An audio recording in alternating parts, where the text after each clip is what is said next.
Bonjour à tous et bienvenue dans ce podcast explicatif pour le thème 6, comment l'État peut-il intervenir dans l'économie, chapitre 4, les politiques sociales.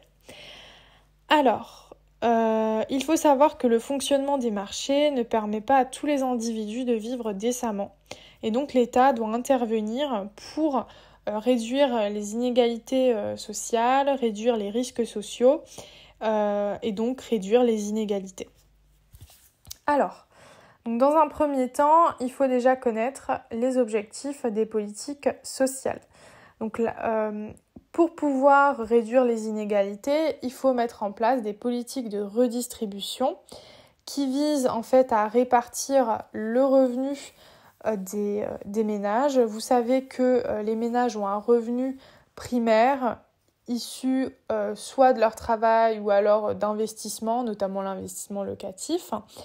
Et sur ces revenus primaires, les ménages vont être imposés sous forme de prélèvements obligatoires.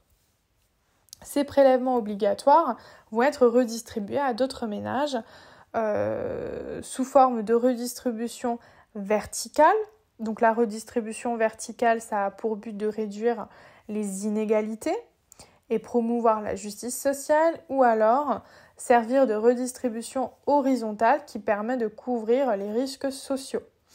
Donc ici, ce qui est important de savoir, c'est qu'on a deux grandes catégories de redistribution. La redistribution verticale, celle qui a pour but de réduire les inégalités sociales, et la redistribution horizontale, celle qui a pour but de couvrir les risques sociaux. Ce sont des risques auxquels on est tous exposés. Alors, ensuite, comment on peut mesurer en fait ces revenus, ces inégalités, etc. Il y a un certain nombre d'indicateurs. On a la notion de décile, d'accord ? Donc, les déciles, ce sont les dizaines. Ensuite, on a le revenu médian. Le revenu médian, c'est celui qui partage les individus en deux groupes d'effectifs égaux. Et puis c'est tout.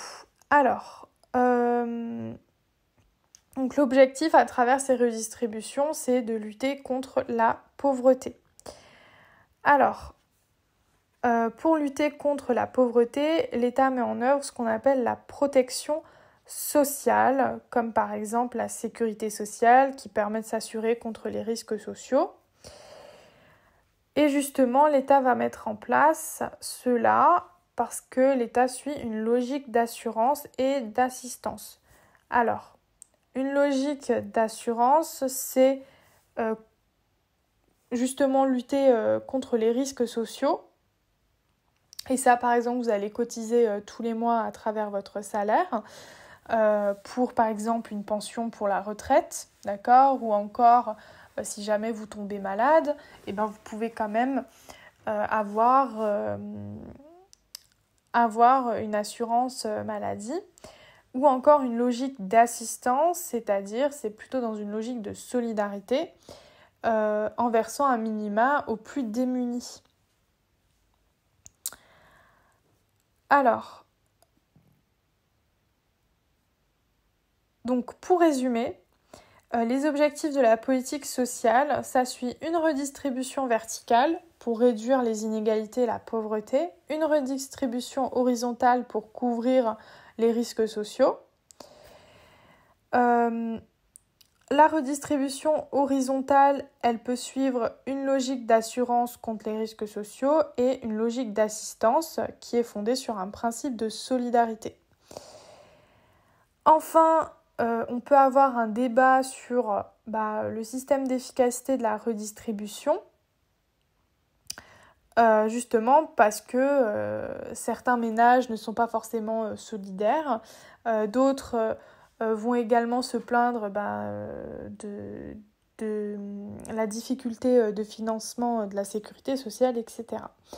Donc, pour différencier la logique d'assistance et d'assurance, je vous invite à prendre l'exercice 3 qu'on a fait en cours.